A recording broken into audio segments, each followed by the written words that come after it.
저는 현재 시어머니와 연락하지 않고 지내며 살고 있습니다. 남편도 제 생각에 동의했고, 저에게 그 어떤 며느리 돌이나 간단한 연락조차 바라지 않아요. 그 정도로 시어머니의 행동에 경악할 만큼 질린 상태입니다. 저를 무시하는 건 참을 수 있겠는데, 저희 친정 엄마까지 무시하면서 사돈댁 어려운 줄 모르고 욕심에 눈이 멀어 어떻게 그런 행동을 할 수 있는지 저는 절대로 이해 못하겠거든요. 이해하고 싶지도 않고요. 동네 창피하고 수치스러워 말하지 않았던 이야기이지만 익명의 힘을 빌어 여기에 한번 사연을 보내봅니다. 저는 사실 친아버지에 대한 기억이 별로 없어요. 왜냐하면 저희 엄마가 남동생을 임신하셨을 때 아빠가 집을 나가셨거든요. 엄마는 그냥 아빠가 중동에 일하러 가셨다고 말씀하셨지만 아주 나중에 동네 아줌마들에게 얘기를 듣게 되었어요. 아빠가 같은 동네에 미용실 하는 여자와 바람이 나서 타 지역에 딴 살림을 차렸다더군요. 가십거리를 좋아하는 동네 아줌마들 덕분에 저와 제 동생은 아빠에 대한 그리움조차 산산조각이 나버리며 그 깨진 파편에 가슴에 큰 상처를 받게 되었습니다. 엄마는 그나마 머리가 큰 저에게 사실대로 모든 걸 털어놓으시며 남동생이 뱃속에 생기자마자 아빠가 바람이 나셨고 엄마는 임신한 몸으로 아빠를 어떻게든 설득해 가정으로 되돌려 보고자 했지만 결국 안 되었다며 미안하다고 울면서 사과하셨어요. 죽을 듯이 고생하며 홀로 저희 키워온 엄마가 왜 사과를 해야 하는지 어린 맘에 이해가 안 가서 저도 답답했던 기억이 납니다. 엄마는 그렇게 홀로 제 남동생을 낳고 어리디 어린 저까지 씩씩하게 키워내며 꿋꿋하게 사셨습니다. 저희가 말을 안 들어 힘드실 텐데도 그 흔한 회초리질 한번 안 하시고 말로만 설득해 저희를 훈육하셨어요. 그리고 어려운 가게 상황일 텐데도 저희가 먹고 싶다고 하는 건 거의 다 사주셨고 냉장고에도 간식거리, 과일들이 물 가득 차 있었습니다. 엄마는 저희가 너무 어려서 오래 일하지도 못하셨고 주로 저희가 잠든 밤에만 부업으로 견과류 손질을 하거나 오징어 같은 걸 찢는 걸 하셨는데 생각해보면 저희는 딱히 모자라지 않게 살아왔던 것 같아요. 나중에 알고 보니 할머니께서 다달이 돈을 보내주셨다고 하더라고요. 외가가 아니라 친가. 그러니까 엄마의 시댁이죠. 아들이 바람나 조강지쳐 버리고 생떼 같은 애들까지 내팽개쳐가며 딴 살림을 차리니 할머니도 오죽 답답하시겠어요. 할머니는 며느리인 저희 엄마를 꽤나 예뻐하셨다고 합니다. 그런데 아들이 그 지경이니 너무 미안해서 다달이 돈이라도 보내주셨다더군요. 가끔 저희 집에 찾아오실 때도 항상 눈물 젖은 얼굴로 저희에게 미안하다는 사과만 반복하시다가 가신 게 기억이 나요. 엄마는 시어머니가 미울 법도 한데 늘 정성껏 대접하며 살뜰히 챙겨드렸고요. 어린 제가 보기에도 엄마와 할머니는 꽤나 애틋해 보였습니다. 여느 고부관계 같지 않았고요. 나중에 알고 보니 할머니가 꽤나 돈이 많으시다더군요. 아주 예전부터 몇 대째 큰 시장에서 원단 장사를 하셔선 갖고 계신 현금도 많으신 알부자라며 그래서 자기 아들이 벌인 가정을 할머니께서 손수 거둬 다달이 돈도 보내주시고 챙겨주셨나 봅니다. 그렇게 저와 제 동생은 할머니가 먼 발치서 보내주시는 성의와 엄마의 희생 덕분에 아빠 없이도 어떤 결여나 부족함 없이 잘 자라왔습니다. 간혹 제일 나쁜 친구들이 아빠가 바람나 버린 애들이라며 놀릴 때 큰 타격이 없을 만큼 저와 제 동생은 마음이 단단하게 자라났어요. 엄마는 그렇게 씩씩하게 자란 저희에게 너무나 고마워했고 저랑 동생은 그 몇 배로 엄마에게 감사해야 하는 마음을 가지며 누구보다 똘똘 뭉치는 가족이 되었습니다. 그러던 와중 청천벽력 같은 소식이 들려온 거죠. 제가 중학교 입학을 앞두고 있던 어느 날 아빠가 돌아가셨다는 부고를 듣게 되었어요. 아빠가 딴 살림 차렸던 그 여자가 다른 남자와 바람이 났다더군요. 그래서 그 치정에 얽혀서 매일같이 싸우고 술 먹고 그런 생활을 하다가 몸싸움 과정에서 사고로 한순간에 돌아가셨다고 하더라고요. 엄마는 차분한 목소리로 저희에게 너희들 낳아주신 아빠가 돌아가셨다. 너희는 기억이 안 나겠지만 그래도 엄마한테는 너희 같은 소중한 선물을 준 고마우신 분이야. 옷 챙겨서 상가집에 갈 거다. 거기서 어른들께 깍듯이 인사하고 아빠한테도 우리 이렇게 잘 컸다고 인사하러 가자. 그리고 좋은 곳 가시라고 배웅도 해드리고 라고 마른 얼굴로 말씀하셨던 게 아직도 기억이 납니다. 그렇게 저희는 고속버스만 거의 6시간을 타서 어느 장례식장에 갔고요. 거기서 너무나도 오랜만에, 아니 거의 처음으로 아버지와 대면했습니다. 비록 아버지는 이미 돌아가신 후라 사진으로밖에 볼 수 없었지만요. 상가집에는 그 상간녀 관련 사람들은 한 사람도 안 왔더군요. 아무래도 좋지 않게 돌아가시다 보니 친가 쪽 사람들만 몇 명 모여서 한산한 분위기였던 게 기억나요. 친가 어르신분들은 아빠 없이 잘 큰 저희가 대견하다며 연신 눈물을 훔치셨고 엄마를 위로하고 안아주기 바쁘셨죠. 엄마는 그렇게 장례 3일 동안 단 한 번도 울지 않고 꿋꿋하게 상을 치르셨어요. 장지까지 끝내고 돌아오는 버스 안에서도 엄마는 텅 빈 눈빛으로 창밖만 바라보셨던 기억이 납니다. 얼굴조차 기억 안 나지만 어쨌든 세상에 더는 내 아빠가 없다는 사실은 꽤나 큰 충격이었습니다. 그래도 엄마의 자상한 보살핌으로 바로 일상생활로 돌아갔고 저희는 그렇게 꿋꿋하게 열심히 그리고 누구보다 서로를 아끼며 살아왔어요. 엄마는 아빠가 돌아가신 이후로 더는 할머니한테 돈을 받지 않겠다고 선언하시고 바로 공장에 취직하셨습니다. 저와 동생은 공부도 꽤나 잘해서 학교에서 적어도 전교 10등 안에 꼬박 들었고 각각 명문대에 들어가 교환학생까지 하며 남부럽지 않은 학창시절을 보냈어요. 물론 중간중간 과외로 학비는 벌어야 했지만 엄마가 고생하신 곳에 비하면 아무것도 아니었죠. 제가 더 벌면 동생을 주고 동생이 많이 벌면 저를 주기도 하면서 사이좋게 서울에서 대학 다녔습니다. 그러다가 저는 꽤 좋은 대기업 개발팀에 들어갔고 남동생은 공부 더 하고 싶다며 전문대학원에 진학한 후 지금은 전문직 고연봉자입니다. 남들처럼, 아니 어떻게 보면 남들보다 더 잘 풀린 저희 남매였어요. 당연히 선이며 소개팅이며 많이도 들어왔죠. 저는 어쩐지 결혼하기 싫더라고요. 저희 엄마의 실패한 결혼을 피부로 체감했잖아요. 그래서인지 연애고 남자고 뭐고 사실 20대부터 딱히 관심이 안 가더라고요. 그러다가 30대 초반에 어떤 남자를 만나게 되었죠. 같은 계열사 사람이고 회식하다가 친해졌는데 성격이 서글서글하니 좋아서 금세 친해졌어요. 만나다 보니 더 좋아지더라고요. 가볍지 않고 진중해 보이는 성격에 절대 사람을 배신할 것 같진 않았습니다. 어쩐지 그런 모습에 본능적으로 호감이 느껴졌고 연애 감정이 커져서 결국 사귀게 되었어요. 그렇게 1년 반쯤 교제하다가 결혼 얘기까지 나와 일사천리로 진행하게 되었습니다. 그게 지금의 제 남편이고요. 남편 쪽에서 처음부터 결혼을 빠르게 밀어붙였어요. 그도 그럴 것이 남편은 저보다 5살이 많았고 남편이 장남인데 남동생도 결혼할 여자가 있다더군요.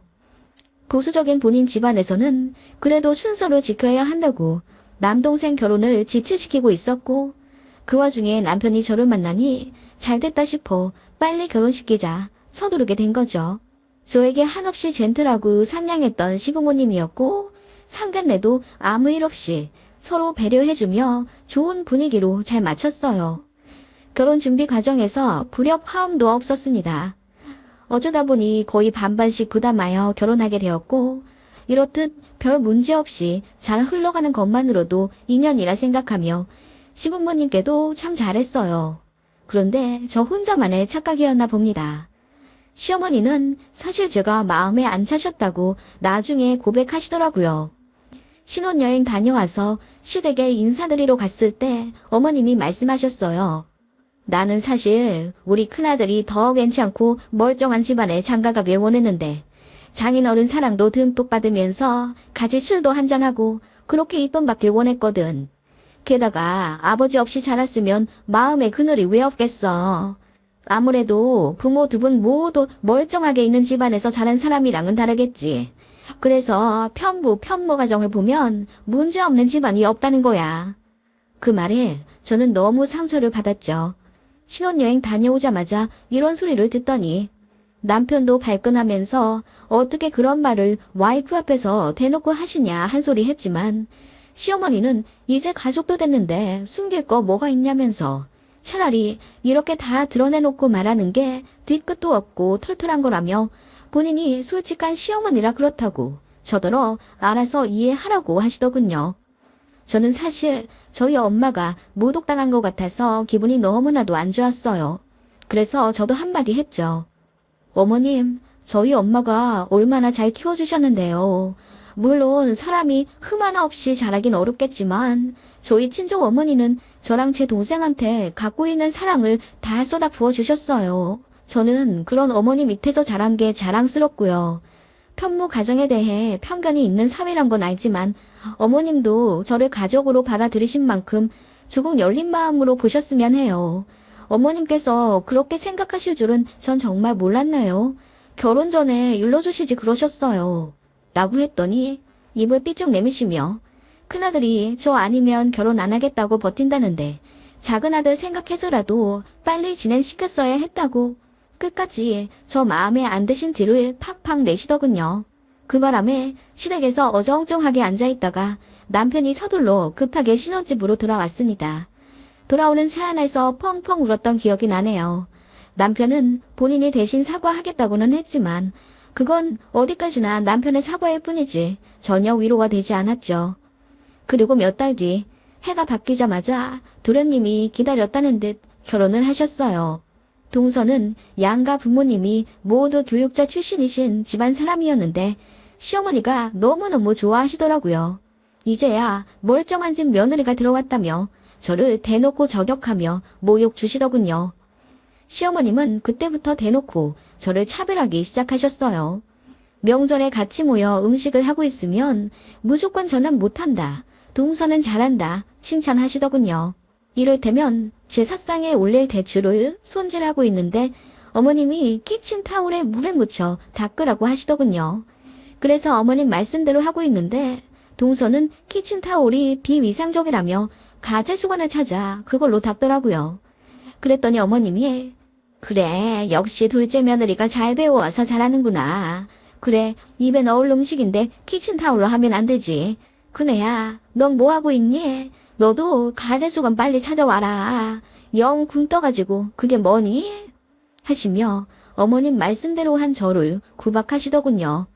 그래서 저도 가제수건으로 대추를 닦고 있으면 또 지그시 제가 하는 걸 바라보시다가 아니 그게 뭐니? 네 아랫동서처럼 제대로 좀 해. 너는 왜 하는 것마다 그렇게 어설프니? 반쪽짜리처럼 이러시더군요. 더 웃긴 건 동서가 가제수건이 더러워지니 이제 키친타올로 닦아야겠다며 말을 바꾸니 시모는 속 없는 사람처럼 그래 그래 하며 키친타올을 갖다 주시더라고요. 정말 황당하고 서럽고 아무튼 결혼 초반 그렇게 시모에게 개무시 당했던 거 생각만 하면 아직도 이가 갈립니다. 시모가 그렇게 대놓고 저를 차별하며 구박하시는 동안 시부는 완전히 방관하셨어요. 여자들 하는 일에 신경 쓰고 싶지 않다며 시모가 부엌에서 잡음을 내도 아무 말씀 안 하시며 시어른들과 장기만 두시던 시아버지였습니다. 시모는 남편이 저희랑 같은 공간에 있으면 무조건 제 편을 들 걸 알기 때문에 일부러 심부름을 시키며 집 밖에 내보내곤 하셨어요. 그렇게 결혼 초반 저는 시댁에서 철저히 외톨이였고 왕따였습니다. 손윗 동서인 제가 시모에게 그런 취급을 받으니 동서도 저를 무시하더라고요. 저보다 나이도 훨씬 어린데다 아랫동서인데도 불구하고 자기 혼자 슬그머니 말을 놓는가 하면 은근히 저에게 심부름을 시키려고 시동을 걸더라고요. 차에 뭘 두고 왔는데 좀 갖다 달라거나 목이 마른데 포도주스 좀 사다 줄 수 있냐는 둥. 처음엔 그게 뭐 별건가 해서 몇 번 해줬는데 알고 보니 저를 얕보고 일부러 그런 거더라고요. 그래서 아랫동서랑도 사이가 안 좋아졌어요. 제가 싫다고 딱 거절하니 동서가 시모에게 이르더군요. 시모는 동서 편을 들면서 나이도 많은 손윗동서가 불불 먹고 너그럽지 못하게 왜 그러냐며 저를 타이르시더군요. 그런 일들을 몇 번 겪으니 너무 진절머리 나게 싫었고 결국 남편도 모든 걸 알게 되어서 시댁을 들어 엎은 적이 있어요. 그게 결혼 후 3년 정도 되었을 쯤이네요. 남편도 그런 거에 신경 쓰는 거 딱 질색하는 편이라서 그냥 저더러 시댁에 가지 말자고 하더군요. 그런 년은 또 쿨해서 앞으로 저더러 시부모님 안 보고 살아도 된다고 자기가 다 막아주겠다고 하더군요. 저도 시댁에 숙여 들어가기 싫고 시어머니도 닦을 만한 사람이 아니니까 남편이 일찌감치 모든 걸 파악하고 그냥 그렇게 중재해버린 거죠. 사실 저는 시댁에서 이런 취급을 받는 걸 친정엄마한테 말씀 못 드렸어요. 제가 결혼해서 행복하게 사는 줄만 알고 계셨고 이제 좀 마음 편하고 몸 편하게 지내시는 걸 알고 있기 때문에 더 입이 떨어지지 않았습니다. 그렇게 몇 년 시댁에 거의 왕래 안 하고 살았어요. 아이 낳고 나서 딱 한 번 보여드리고 명절에도 가지 않았습니다. 남편이 가지 말자고 하는데 제가 나서서 며느리 돌이 하고 싶으니 가자고 할 필요도 못 느꼈어요. 그 사이 시어머니는 아랫동서와 사이가 나빠져 버렸더군요. 사실 동서 인성이 그렇잖아요. 둘 다 사람 무시할 줄만 알고 입속만 챙기는 데다 닭을 시키던 한 사람이 제가 빠지니 얼마나 심심했겠어요. 제가 몇 년 시댁에 아예 발길 끊으니 둘이 지지고 볶고 난리도 아니었더라고요. 그러더니 이제 제가 아쉬우신 모양인지 시어머니가 저를 다시 찾으시더군요. 앉는 소리, 죽는 소리 다 하시니 솔직히 며느리 된 도리로서 외면하기가 쉽나요? 그래서 시댁에 갔더니 어머님이 제 손을 잡으시며 여우 같은 며느리는 이제 싫다. 나는 네가 고운 같아서 좋다. 대가리 안 돌리고 묵묵한 네가 좋아. 이제 다시 다른 집들처럼 왕래하며 지내자. 라고 닭똥 같은 눈물을 펑펑 쏟으며 제게 아쉬운 소리를 하시더군요. 그거 보니 저도 마음이 좀 약해졌고 태어난 아이도 있는데 조부모님 안 보여주고 살자니 마음이 불편하더군요.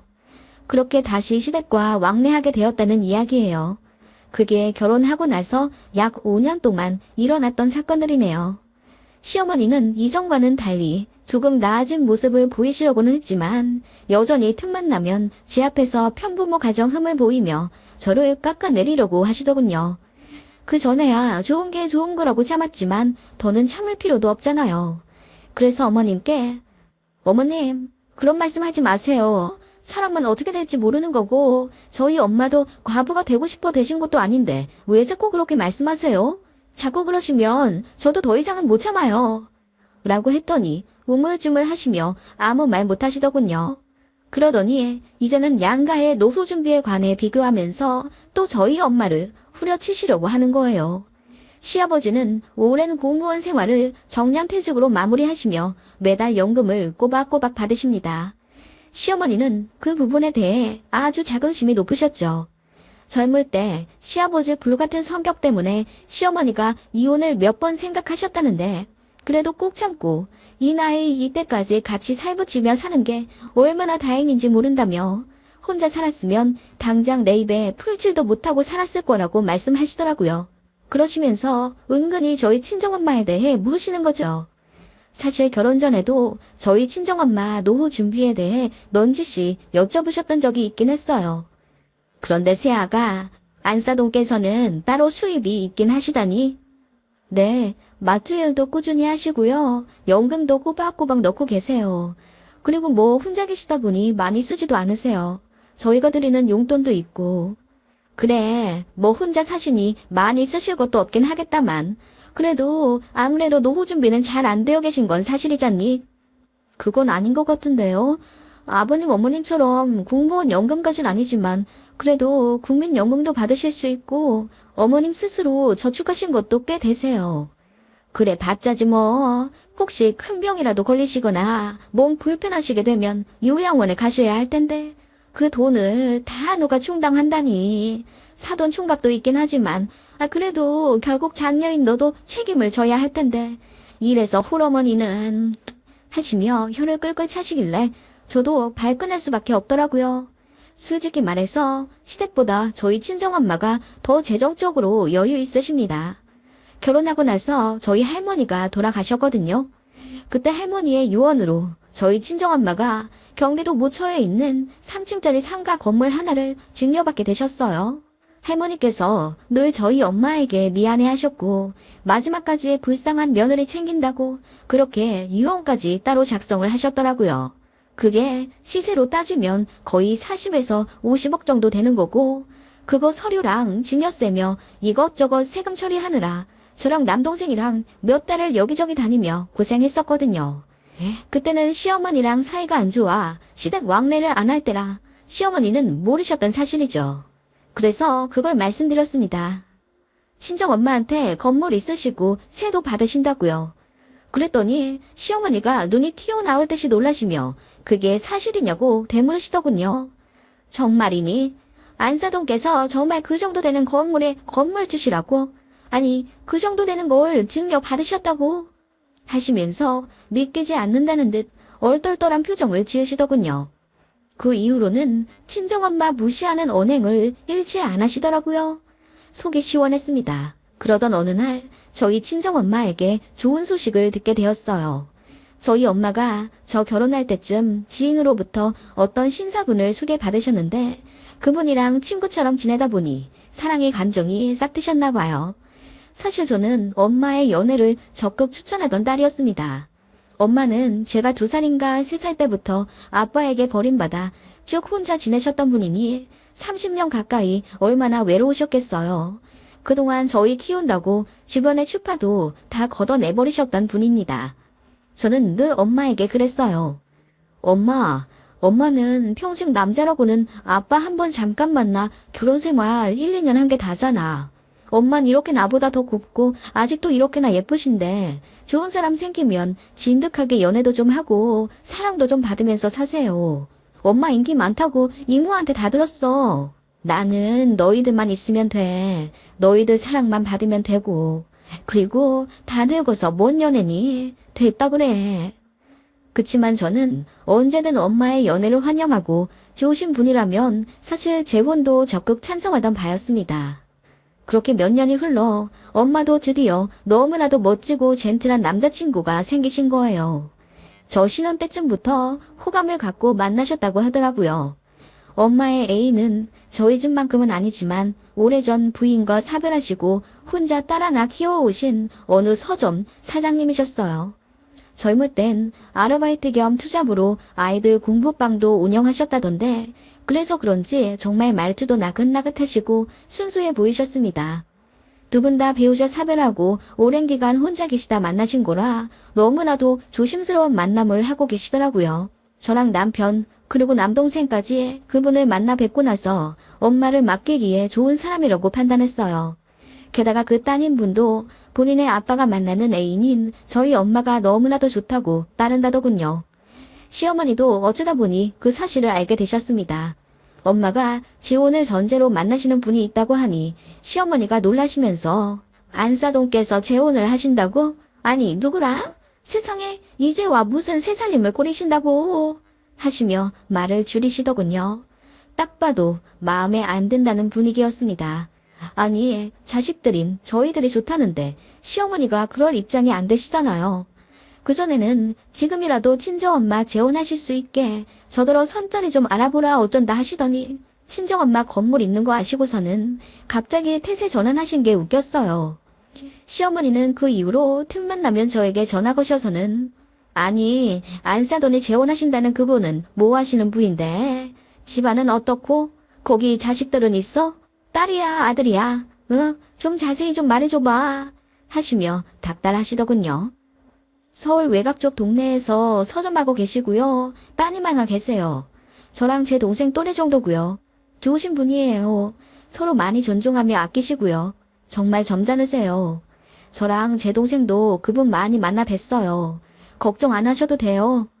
아니 걱정이라기보다는 그래도 좀 더 생각해봐야 되지 않겠니?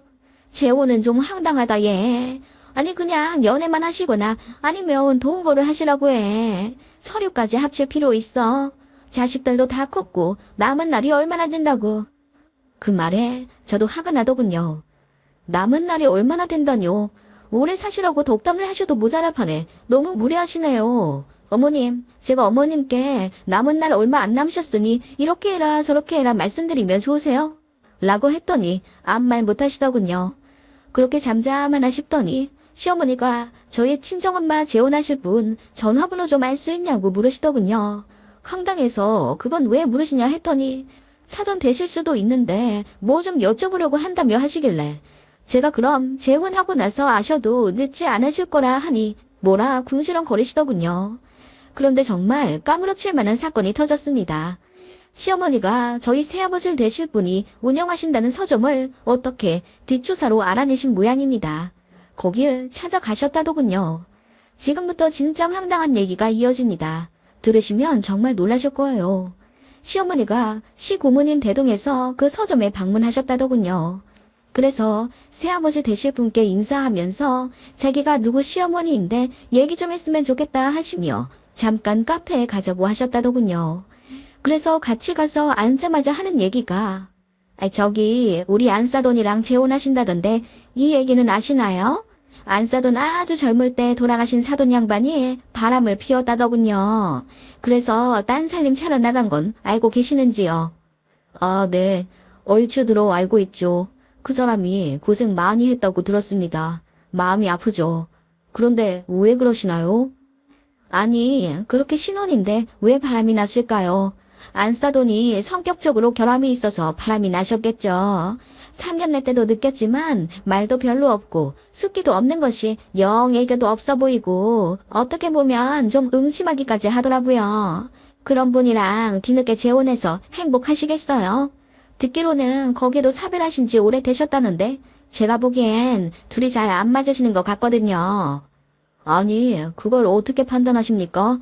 그리고 돌아가신 그분이랑 바람이 났던 뭘 하건 제 애인 잘못은 하나도 없습니다.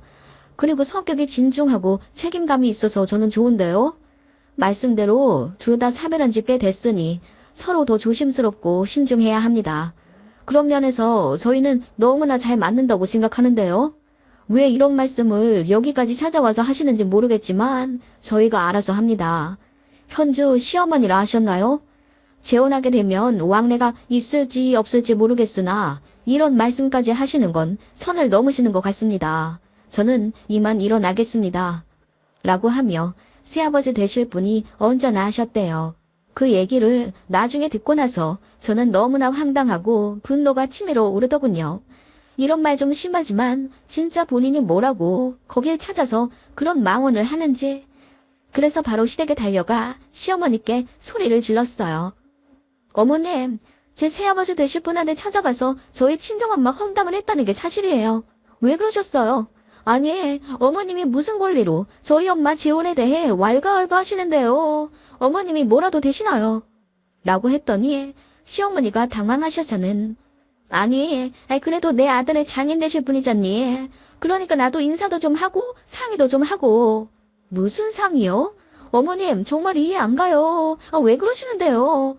아니, 네 친정엄마 건물 있으시다며. 그거 보고 재혼하려고 하는 거 아니냐고. 네 시부모도 가족이고 니들 재산에 대해 좀 보호해줄 필요가 있지 않겠니? 그거 홀라당 넘어가면 어쩌려고 그렇게 재산도 있는 양반이 뭣도 모르고 재혼을 하신대. 혼자 오래 사셨으면 니네 엄마도 얼마나 순진하시겠어. 내가 가서 좀 쳐낼 건 쳐내야지. 그 말에 제가 황당해서 헛웃음을 치니 그래, 네 말 맞다나 내가 뭐 되는 건 아니지만 그래도 네 친정엄마 재산이면 네 재산도 되는 거고 네 재산이면 우리 아들 재산도 되는 건데 어떻게 그걸 모른 척하고 있니? 그 집은 딸만 하나 있어서 다행이긴 하다만 거기에 아들이라도 줄줄이 딸려 있어봐. 네 친정엄마 건물 반씩 쪼개서 나눠 가져야 할걸. 우리 아들 맞사위니 제일 큰 지분이 있는데 홀라당 넘어가게 생긴 걸 두 눈 뜨고 봐야 하냐는 거야. 하며 흥분하시고 소리를 지르시더군요. 이제 알겠더라고요. 친정엄마가 증여받으신 그 건물 때문에 이렇게 무례한 행동을 하신 시어머니였더라고요. 어머님, 저도 성인이고 제 동생도 성인이에요. 엄마 건물? 그건 어디까지나 엄마 명이고요. 만에 하나 누구에게 넘어간다고 한들 제 남편은 아니죠. 저나 제 동생이 있는데요. 왜 저희는 건너뛰고 아들부터 챙기시나요? 어머님은 왜 벌써부터 저희 엄마 건물을 아들한테 물려줄 생각을 하고 계세요? 떡 줄 사람은 생각도 않고 있는데 김치국부터 드시네요. 라고 했더니 어머님이 얼굴이 빨개져서는 아무 말 못하시더군요. 제가 다시는 건물 얘기 입에 올리지도 말라고 했습니다. 어디까지나 친정엄마 노후 자금이고 살아계시는 한 저나 남동생이 그거 노릴 생각도 없을 뿐더러 엄마 재산이니 철저하게 지켜줄 거라고 했습니다. 그리고 제가 덧붙여 말했죠. 어머님, 여기서 저희 친정엄마한테 제일 위험한 사람은 어머님이신 거 아시죠? 라고 했더니 어머님이 부들부들 하시더군요. 그리고 저희 친정엄마는 서류는 합치지 않으시고 결혼식만 올리며 그분과 살게 되셨습니다. 사실 엄마도 결혼이고 재혼이고 누군가와 서류상 배우자가 된다는 게 부질없는 짓인 걸 누구보다 잘 아시는 분이기 때문에 애초부터 그렇게 하길 원하셨어요. 연애를 하거나 같이 살 수는 있되 누군가의 호적에 오르내리긴 싫다고 하셨고 그 부분은 새아버지도 너무나 흔쾌히 존중하며 인정하셨어요. 나중에 아주 나중에 더 믿음이 생기면 그때 가서 결정해도 늦지 않다는 두 분의 현명함으로 그렇게 지금 너무나도 행복하게 서로를 의지하며 잘 살고 계십니다. 엄마는 저희 남매와 함께 건물 잘 관리하고 계시고요. 저는 시어머니의 경솔함에 정이 다 떨어져서 그 이후로 다시 거의 연락 안 하고 살고 있고요. 아무리 속마음이 그렇더라도 어떻게 그걸 실천할 생각을 하시는지 사돈댁이 얼마나 만만하며 그렇겠어요. 시어머니 생각만 하면 어이가 없어요.